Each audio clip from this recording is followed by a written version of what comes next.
오늘은 십계명과 일상 시리즈 설교 제7번째 시간 제7계명 간음하지 말라라는 말씀을 함께 살펴보겠습니다. 나다니엘 호손이 쓴 The Scarlet Letter, 주홍 글자를 혹시 읽어보신 분 계실지 모르겠습니다. 유명한 고전은 원래 잘 안 읽죠. 그래서 내용은 대충 알지만 읽어보신 분이 많지는 않을 것입니다. 이 책은 17세기 뉴 잉글랜드 청교도 사회를 배경으로 하고 있는데요. 소설입니다, 물론. 간음죄로 걸려서 가슴에 adultery, 간음, 간통이라는 뜻의 주홍 글자 A를 달고 살고 있는, 그리고 사람들의 비난을 받으며 살고 있는 헤스터라고 하는 여자와 그 여자와 간음했지만 이를 숨긴 채 사람들의 존경을 받으며 살고 있는 청교도 목사 딤즈데일이라는 인물이 등장합니다. 그런데 흥미로운 것은 이 호손의 이 책이 출간되던 그 해가 1850년이었는데요. 이때는 미국 사회, 특별히 미국 그 동부 지역, 뉴잉글랜드 지역에 몇 년째 계속해서 이어져 오고 있는 목회자, 성직자의 섹스 스캔들로 미국 교회들과 사회가 떠들썩하던 시기였습니다. 예를 들어 1832년 12월 21일 로드아일랜드에서 세라 코넬이라는 여인이 시체로 발견되었는데 범인이 감리교 목사였던 에프레임 에이버리로 지목되었고 코넬이 그 목사의 아기를 임신한 상태였다는 의사의 소견이 있었습니다. 그런가 하면 1845년 뉴욕에서는 성공의 감독이었던 벤자민 언더덩크가 여신도들을 성추행했다는 증언이 이어지면서 재판을 받은 것이 그 당시 언론을 통해서 회자되고 있었습니다. 이런 사건들이 일어나고 미국 교계와 사회가 성직자의 이런 성적 비행에 대해서 시끌벅적하던 당시에 호손이 이 책을 쓰고 출간했다는 것은 아마도 우연이라 보기가 어려운 것 같습니다. 소설은 17세기 뉴잉글랜드를 배경으로 하고 있지만 호손은 아마도 19세기 그가 살고 있었던 이 뉴 잉글랜드 상황을 염두에 두고 이 소설을 썼을 가능성이 높은 것이죠. 다시 말해 19세기 중반에 그가 살고 있었던 사회에서 살아가고 있었던 목회자의 성적 비행을 보면서 호손은 존경받는 성직자의 그 위선을 드러낼 뿐만 아니라 무엇이 죄고 누가 죄인인지를 다시 한번 소설을 통해서 말하고 있는 것입니다. 그래서 이 소설을 읽을 때는 17세기 내용이구나라고 읽기에 앞서서 19세기의 그 상황이 어떠했는지를 바라보면서 이중적으로 소설을 읽으면 도움이 됩니다. 우리가 지금 살펴보고 있는 이 10계명, 7계명이 담겨져 있는 이 10계명은 처음 쓰여지던 하나님께서 모세에게 이 10계명을 주던 그때와 이것을 읽던 이스라엘 백성들의 상황과 그리고 지금 읽고 있는 우리의 상황, 이 모두를 다 고려하면서 읽을 때에 이 의미들이 더 잘 살아날 것입니다. 여러분, 10계명에 원래 11계명이 있었다는 얘기 아십니까? 11번째 계명. 11계명 뭔지 아십니까? 들키지 말라. 들키지 말라. 농담이긴 하지만 사실 이 10가지 계명 중에서 간음하지 말라, 이 계명만큼 들키지 말라라는 말이 의미심장하게 들리는 계명도 없을 것 같습니다. 간음의 특징은 은밀함에 있습니다. 아무도 모르게 합니다. 살인은 여럿이서 대놓고도 하기도 하고 도둑질도 강도의 형태라면 대놓고 하기도 하지만 간음은 남들 다 보도록 대놓고 하는 경우는 없죠. 그래서 간음은 늘 숨어서 몰래 밀폐된 공간에서 이루어집니다. 호텔에서, 자기 방에서, 차 안에서 아무도 모르게 아무도 못 보게 합니다. 그래서 호손의 이 소설 속에서도, 그리고 호손이 살던 그 시절에도, 그리고 오늘날에도 지금도 간음을 저지른 사람들은 스스로 자기가 고백을 하거나 누군가의 폭로가 있기 전까지는 간음을 저지른 사람들, 당사자들만이 아는 은밀한 죄이죠. 심지어 소설 속의 이 팀지 데일 목사가 스스로 말하는 것처럼 간음을 저지르고도 설교단에 올라가서 설교를 하지만 아무도 알지 못합니다. 그런 의미에서 이 간음하지 말라는 이 계명은 참 놀랍습니다. 왜냐하면 가장 은밀하고 가장 사적인 공간에서 이루어지는 죄를 하나님께서 지금 공적인 문제로 끄집어내기 때문입니다. 십계명은 여러분 아시다시피 어떤 개개인에게 주신 말씀이 아니에요. 공동체에게 주신 말씀이죠. 그런데 이 공동체에게 주신 하나님의 이 계명 속에 간음하지 말라는 계명을 넣으셨어요. 이 간음의 죄가 어떤 두 사람의 개인적이고 사적이고 은밀한 가운데서 이루어지는 문제가 아니라, 그래서 은밀하게 해결되어져야 할 문제가 아니라 이것이 공동체와 그들이 속한 사회의 공적 문제라고 말씀하고 있는 것이죠. 그래서일까요? 여러분, 구약에서 하나님이 다른 많은 죄들이 있는데 그 중에서도 간음을 저지른 사람들을 매우 엄하게 다스리게 하십니다. 예를 들면 레위기 20장 10절은 이렇게 말합니다. 누구든지 남의 아내와 간음하는 자, 곧 그의 이웃의 아내와 간음하는 자는 그 간부와 음부를 반드시 죽일지니라. 간음죄는 사형에 해당하는 죄였습니다. 여러분, 한 구절만 읽었지만 레위기 신명기 보면 이런 비슷한 종류의 간음죄는 다 사형입니다. 아주 엄합니다. 그런데 여러분, 이 구절을 다시 들여다보면 구약시대의 이스라엘 백성들이 생각하는 간음의 정의가 무엇이었는지 우리가 힌트를 엿볼 수 있는데요. 그것은 간음이 뭐냐? 이스라엘 백성들은 어떻게 이해를 했느냐? 한마디로 말하면 남의 아내와 성관계를 갖는 것, 이것이었습니다. 즉 결혼을 전제하지 않거나 결혼하지 않았거나 약혼하지 않은 처녀와 관계를 갖거나 아니면 창기와 관계를 갖는 것은 구약에서 이 이스라엘 백성들은 간음이라고 생각하지 않았다는 것이죠. 여기서 알 수 있는 게 뭘까요? 간음을 심각한 죄로 여긴 이유가 무엇이었느냐면, 간음은 누군가의 결혼 관계를, 하나님 앞에서 맺은 결혼 관계를 깨뜨리는 죄였기 때문에 아주 무섭게 다루고 있다는 사실을 알 수 있습니다. 실제로 독일어나 네덜란드어로 번역된 성경은 아예 이 구절을 우리는 간음하지 말라 이렇게 되어 있지만 독일어나 네덜란드어에서는 결혼을 깨지 말라 이렇게 번역되어 있답니다. 그럼 여러분 이제 생각해 보시죠. 그럼 결혼만 깨뜨리지 않으면 되는 건가요? 이제 요즘 그런 사람들 있잖아요. 뭐 남편이 바람을 피든 말든 아내가 바람을 피든 말든 결혼 깨지 않고 그냥 이렇게 살면 되지 뭐. 당신 마음대로 사시고 난 나대로 살고. 요즘 이런 풍토가 있대잖아요. 여러분, 한 조사에 의하면 한국 남자들의 70% 이상은 자기 아내 외에 다른 여자와 잠자리를 가진 경험이 다 있답니다. 70% 넘을 것 같아요. 게다가 요즘 젊은이들은 결혼하기 전에 성관계를 갖는 것에 관해서 그렇게 심각하게 생각하지도 않습니다. 그러니 간음하지 말라는 말씀은 오늘날 어쩌면 구석기 시대의 말씀처럼 들릴지도 모르겠습니다. 지난주에 살인하지 말라는 계명을 사람들이 이건 살해하지 말라는 말씀이야 라고 그 말씀의 의미를 축소시키려고 한다고 이야기를 했는데요. 마찬가지로 사람들은 오늘날도 이 간음하지 말라는 말씀의 의미를 축소시키고 범위를 좁히려 합니다. 그런데 예수님은 지난주에도 보았던 것처럼 또다시 이 말씀의 의미를 확장하십니다. 마태복음 5장 27절 28절 다시 보면, 또 간음하지 말라 하였다는 것을 너희가 들었으나 나는 너희에게 이르노니 음욕을 품고 여자를 보는 자마다 마음에 이미 간음하였느니라.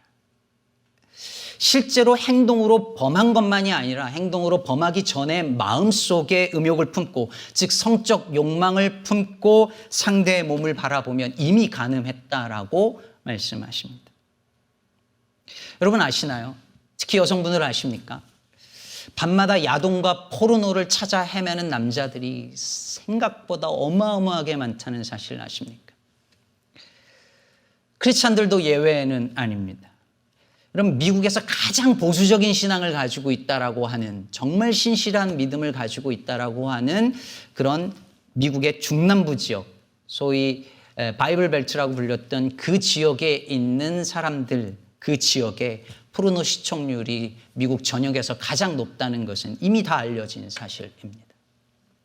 겉으로는 너무너무 신실해 보이고 거룩해 보이는 신앙인이고 집사님이고 장로님이고 목사이지만 밤에는 포르노를 즐기고 야동을 찾고, 그리고 한편으로는 죄책감에 시달리는 그리스도인들이 상상할 수 없는 숫자로 많다는 것이죠. 누군 묻습니다. 이게 왜 죄가 됩니까? 이게 왜 죄죠? 여러분, 이게 왜 죄입니까? 마음으로 품은 것도 왜 죄입니까? 누군가의 몸을, 특히 여성의 몸을 대상화하고 상품화하기 때문입니다.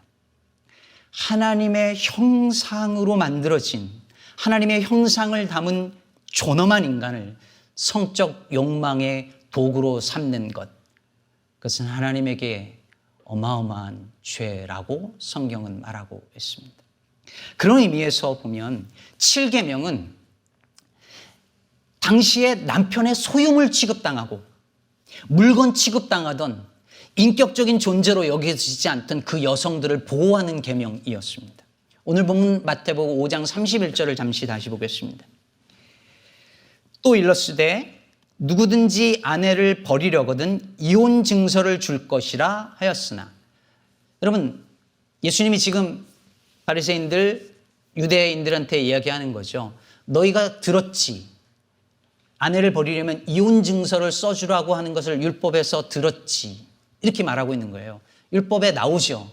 예, 대략 나옵니다. 그런 이야기가 신명기에 나오잖아요.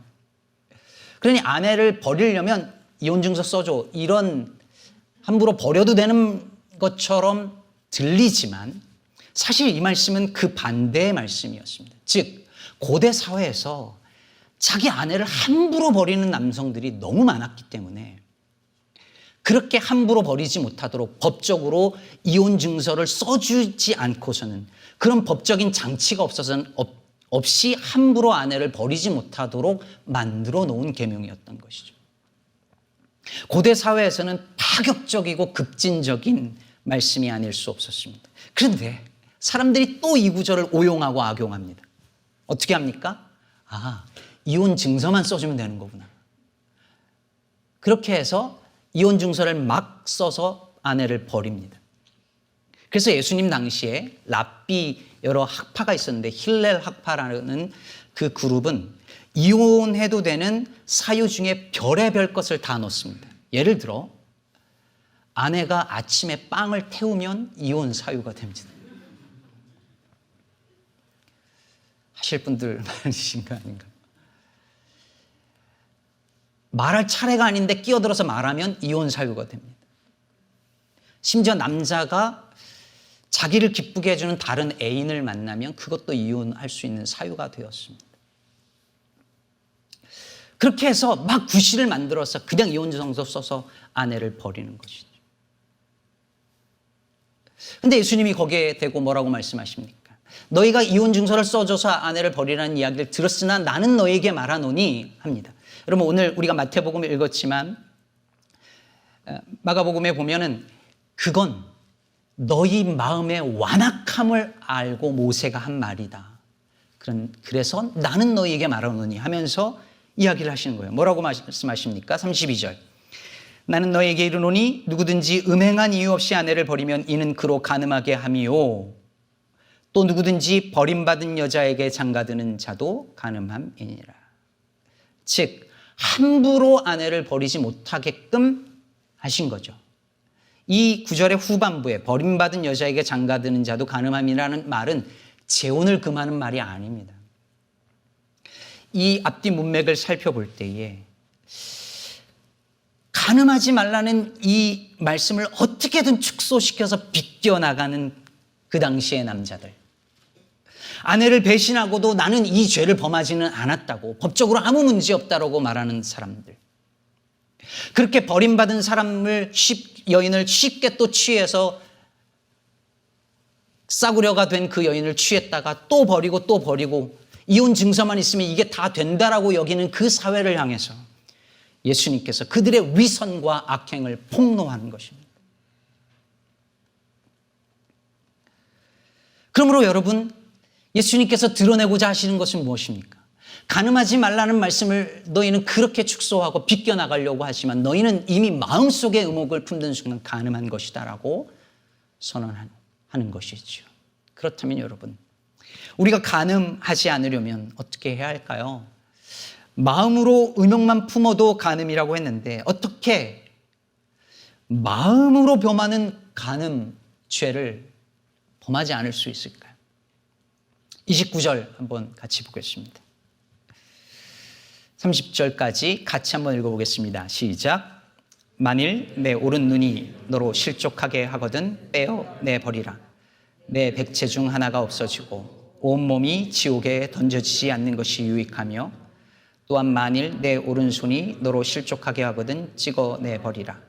내 백체 중 하나가 없어지고 온몸이 지옥에 던져지지 않는 것이 유익하니라. 실제로 이 말씀 때문에 거세를 하고 손을 잘라버린 일들이 기독교 역사 속에 꽤 있어 왔습니다. 특히 수도 전통에서는 많이 있어 왔어요. 근데 여러분, 이 말씀을 문자 그대로 적용하면 오늘 여기 저를 비롯해서 눈과 손모가지 남아날 분이 아마 별로 없으실 겁니다. 그래서 존 스토트는 그의 산상수훈 설교에서 이렇게 말합니다. 제가 읽어드릴게요. 눈을 통해 유혹을 받게 되어 죄를 짓게 하거든 너의 눈을 뽑아버려라. 곧 보지 말라는 말이다. 실제로 눈을 뽑아 던져버려서 죄 짓게 유혹한 것들을 이제는 더 이상 볼 수 없는 사람이 된 것처럼 행동하라. 너의 손이 하는 일이나 너의 발이 가는 곳으로 인해 유혹에 빠져 죄 짓게 하거든 너의 손이나 발을 잘라버리라. 곧 그 짓을 하지 말라. 그곳에 가지 말라는 말이다. 실제로 손과 발을 잘라 내던져 이제는 불구가 되어 그 짓들을 할 수 없는 사람처럼 죄 짓게 하는 곳에 다시는 찾아갈 수 없는 사람처럼 행동하라. 이것이 자기를 쳐 죽이는 일의 뜻이다. 진짜 눈을 뽑고 손목을 잘라내라는 말이 아니라 보지 말고 하지 말라는 말이죠. 보거나 하거나 가도록 만드는 걸 아예 끊어내라는 것입니다. 인터넷 때문에 범죄하게 되면 인터넷 잘라버리라는 거죠. 이것 하나 방법이 될 수 있을 것 같아요. 그러나 여러분, 지난 시간에도 말씀드렸던 것처럼 뭘 하지 않는 것, 그것으로는 충분하지 않아요. 이 존 스토트의 제안을 따라 해봤지만 수없이 실패한 경험이 있는 남성들 많을 것입니다. 그리고 또 좌절하는 것이죠. 여러분, 살인하지 말라는 계명을 본래 의미를 따라서 적극적으로 지켜나가려면 단지 누군가를 죽이지 않는 것만으로 만족할 것이 아니라 어떻게 하라고요? 살리라, 살려내라 했죠. 마찬가지로 가늠하지 말라는 계명 역시 그냥 뭘 하지 않는 것이 아니라, 그 정도가 아니라 본래 그 의미를 따라서 적극적인 방식으로 지키려면 어떻게 해야 될까요? 그게 어떤 것일까요? 저는 가늠하지 말라는 말씀의 본래 의미는 바르게 사랑하라, 신실하게 사랑하라 라고 생각합니다. 왜냐하면 간음은 사랑이 왜곡되고 어긋날 때 일어나는 일이거든요. 그래서 아우구스티누스는 이런 말을 했습니다. 그러므로 당신의 사랑을 정결케 하시오. 하수관으로 흘러가는 물을 정원으로 끌어가시오. 이게 무슨 말일까요? 아우구스티누스는 살인도 간음도 다 사랑 때문에 일어난다고 보았습니다. 문제는 그 사랑이 냄새나는 하수관으로 흘러갈 것이냐 아니면 꽃이 피는 정원으로 흘러갈 것이냐라는 것이죠. 그러므로 성적 탐욕과 간음의 죄에서 벗어나는 길은 우리의 사랑을 정결케 하는 것입니다. 즉 다른 대상을 향하여서 흘러가던 나의 사랑을 하나님을 향하여 흘러가도록 하는 것이죠. 이것을 부부관계에 적용하면 잘못된 대상을 향해서 흘러가던 사랑이 배우자만을 향해서 흘러가도록 사랑을 정결케 하라는 말입니다. 여러분 생각해 보세요. 이스라엘 백성들이 우상을 숭배하잖아요. 근데 그 우상을 숭배하는 걸 하나님이 선지자들을 통하여 항상 뭐라고 말씀하셨습니까? 간음이다 그랬습니다. 간음. 우상 숭배가 왜 간음입니까? 이스라엘과 하나님과 맺은 언약 때문이죠. 마치 결혼관계의 언약처럼 하나님과 백성들이 언약을 맺었는데 그 언약을 깨뜨려 버렸습니다. 마치 남자가 다른 여인을, 여인이 다른 남자를 찾아가는 것처럼 하나님과의 계약을 끊어버리고 다른 신을 쫓아갔습니다. 왜 다른 신을 쫓아갔지요? 남자가 다른 여자를 쫓아가는 이유와 비슷합니다. 더 매력적이고 더 보기 좋고 사랑이죠. 왜곡되고 어긋난 빗나간 뒤틀린 사랑 때문이었습니다. 그래서 하나님은 우상을 섬길 때 그것을 간음이라 불렀습니다. 그렇다면 그 간음죄를 벗어나는 길은 무엇입니까? 사랑을 정결하게 하는 것이죠. 하나님과 맺은 언약에 충실하고 그분만을 사랑하는 것입니다. 하나님도 사랑하고 만몬도 사랑하는 것이 아니라 하나님 그분만을 사랑하는 것입니다. 마음과 뜻과 목숨을 다하여 하나님만을 사랑하는 것, 하나님에 대한 사랑을 정결하게 하는 것이 그 간음으로부터 벗어나는 길입니다. 오늘 공교롭게도 임직식에 간음하지 말라는 설교를 하게 되었습니다. 임직식에 간음하지 말라는 설교를 들으신 분들도 처음이지만 하는 저도 처음입니다. 근데 준비하면서 가만히 생각해 보니 이것이 임직하는 분들 모두에게도 필요한 말씀이라는 생각이 들었습니다. 임직식은 하나님 앞에서 서약하는 시간입니다. 임직자만 아니라 온 교우가 함께 서약하는 시간입니다. 하나님 한 분만을 사랑하며 살겠노라고 서약하고 결단하는 시간입니다. 우리의 사랑을 정결하게 하겠다는 결단의 시간이고 영적 간음죄를 저질러 온 이 땅의 교회 생각하면서 하나님만을 섬기는 온전한 교회의 모습으로 세워지는 그 일에 하나님이 날 부르셨다는 사실을 기억하면서 오늘 임직하는 것입니다. 개인적으로 다음 달이면 이제 한 달도 안 남았는데 제가 목사 안수 받은 지 10주년이 됩니다. 날짜가 가까워오니 요즘 마음이 콩닥콩닥 합니다. 제가 안수 받을 때 그때 품었던 마음을 잘 유지하고 있는지 12월 11일 하나님 앞에서 서약했던 그 약속을 잘 지켜왔는지 내 욕망을 따라 혹시 영적인 간음을 저지르지 않았는지 요즘 마음이 쉽지 않은 시간들을 보냅니다. 하나님 한 분이면 족하다고 여겼던 그 마음이